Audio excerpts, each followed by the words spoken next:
ഭൂമിക്കായി നിരന്തര പ്രക്ഷോഭങ്ങളാണ് ആദിവാസികൾ നടത്തി വന്നിരുന്നത്.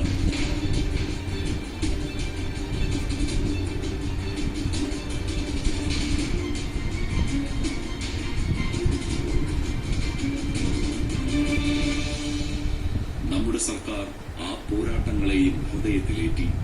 ആദിവാസി സമൂഹത്തിന് അവർ താമസിക്കുന്നിടങ്ങളിൽ വനാവകാശ രേഖ നൽകുവാനുള്ള സാധ്യതകൾ പരിശോധിച്ചു. കേന്ദ്ര സംസ്ഥാന വനം വകുപ്പുകളുമായി കൂടിയാലോചനകൾ തുടർന്നു. സാധ്യമായ നടപടികളെല്ലാം കാലതാമസമില്ലാതെ പൂർത്തിയാക്കിയ സർക്കാർ അരനൂറ്റാണ്ടോളം യാതൊരു അവകാശവുമില്ലാതെ വനമേഖലയിൽ കഴിഞ്ഞവർക്ക് ഭൂമിയുടെ അവകാശം ഉറപ്പാക്കി. അതിലൂടെ 567 വനഗ്രാമങ്ങളാണ് റവന്യൂ വില്ലേജുകളായി മാറിയത്. 25 വർഷമായിട്ടുള്ള കാത്തിരിപ്പിന്റെ ഫലമാണ് കഴിഞ്ഞ മാർച്ച് 22-ന് വളരെ സന്തോഷപൂർവ്വം ഭൂമിക്ക് വേണ്ടിയിട്ടുള്ള അനാവശ്യ വിതരണം ചെയ്തത്.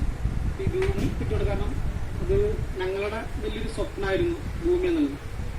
അതിൽ 1.5 ഏക്കർ വെച്ചിട്ട് 44 വീട്ടുകാർക്ക് 66 ഏക്കർ ഭൂമി, അതും ഞങ്ങൾ ആവശ്യപ്പെട്ട നമുക്ക് അവകാശപ്പെട്ടുള്ള വനഭൂമി തന്നെ നമുക്ക് പലിശ നൽകിയിരുന്നു. കുറെ ഞങ്ങൾ കഷ്ടപ്പെട്ടു. ഈ ഭൂമിക്ക് വേണ്ടി ഞങ്ങൾ ജയിലിൽ വരെ കിടന്നു, മക്കളടക്കം 13 ദിവസം ഞങ്ങൾ ജയിലിൽ കിടന്നു.